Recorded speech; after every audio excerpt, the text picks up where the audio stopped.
Job that he's not the author of the death. He neither brought it nor allowed it. Right. He's the healer. Yes. Right? He's bringing persuasion. Yeah. Right? Who is it that darkens my counsel? Right? What did John say about Jesus? He was the only begotten of the Father. Then he goes on to describe it. Clearly, Adam came forth from God.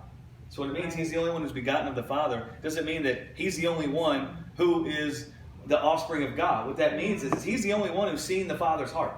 He's the only one who actually knows him. Yeah. Right? And that's why it goes on to say he has come to interpret the Father. He has come to declare the Father for who he is. Because he's the only one who's seen his heart. You notice Jesus sitting on the cross saying, the Lord gives and the Lord take away.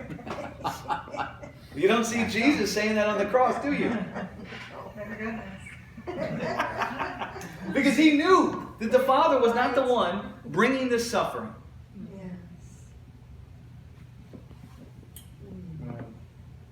All the Job's friends, that's the Pharisees. Job's friends and his wife accusing him, that's the Pharisees at the cross. Telling Jesus, you're the Son of God, look at you. Yeah. You're smitten and stricken by God. He's turned his back on you, he's left you. That's Job's friends. Yeah. Yeah. God, what did Psalm 22 say? For he hath not abhorred me in my affliction. He has not abhorred the affliction of the afflicted one. What were Job's friends telling him? This affliction is the proof God abhors you. What does Jesus come and say? He has not abhorred me in my affliction. My affliction is not the fruit of God abhorring you. His face is not hid from me. This affliction does not mean his face is hid from me. And then he cries out. He'll hear me when I cry out. That's the heart of Jesus. Right? You see how that paints a picture of who God is? Yes. Right? Oh, absolutely. That's Jesus declaring the heart of God. The only begotten of God. The only one who's seen his heart. He's been in the bosom of the Father. What's the bosom? The chest. He's been in the heart of the Father. And now he's come to bring it out where he can be seen. Right? That's why he says, glorify me that I might glorify you. How does it glorify God? For Jesus to be raised from the dead. Well, whose sin and death does he have? Ours. Well, what did God come and do? Raise him up from the dead.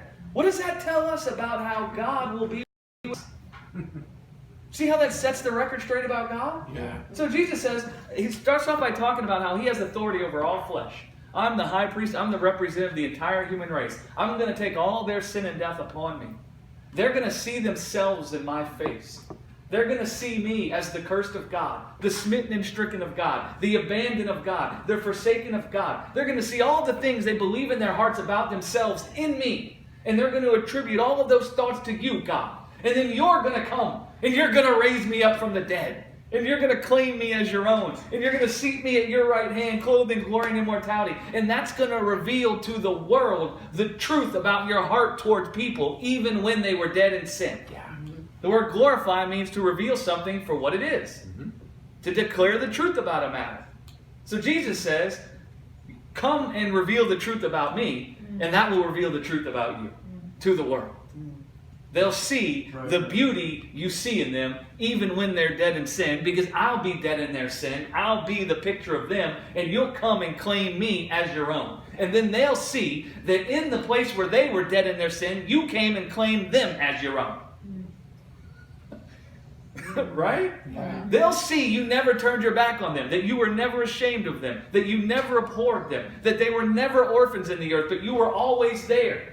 They'll see your everlasting kindness. They'll see your eyes were always full of grace. Now you'll be glorified in their hearts. Now their hearts will see so much beauty in you because they see how much beauty you see in them that their hearts will cry out, Abba. Yeah. Right? It's like the saying, listen, when somebody speaks well of you, have you ever noticed when somebody does right by you or they speak well of you or they do good to you, have you ever noticed how you like them? Yeah. So how do you imagine you're going to find your heart liking God? To hear that He's spoken well of you. Yeah. To see the beauty He has in His heart when He thinks of you. When God thinks of you, it's like all of a sudden all these beautiful wildflowers start popping up. Glorious sun and waterfall goes on in His heart. When He thinks of you. Like the joy and the love that fills God's heart when He thinks of you. He'd been trying to tell man that. from the time Adam fell. But we couldn't understand his language. And so his language was made flesh so that we could see the joy and love God's heart is filled with when he thinks of us in the resurrection of Jesus. And now we see the beauty that's in this guy's heart when he thinks of us in our lives. We see it manifested in the resurrection of Jesus. Yeah. And that starts persuading us, this guy actually likes me. Right. This guy doesn't see his life separate from me. This guy sees eternity and he sees me there with him. This guy misses me when I'm gone. This guy who doesn't lack anything misses me when I'm gone. Yeah. But look at me. And that's when you find yourself like David. Who am I, Lord, that you miss me when I'm gone? Because I'm looking at myself now and I think I don't even have a full head of hair. My goodness.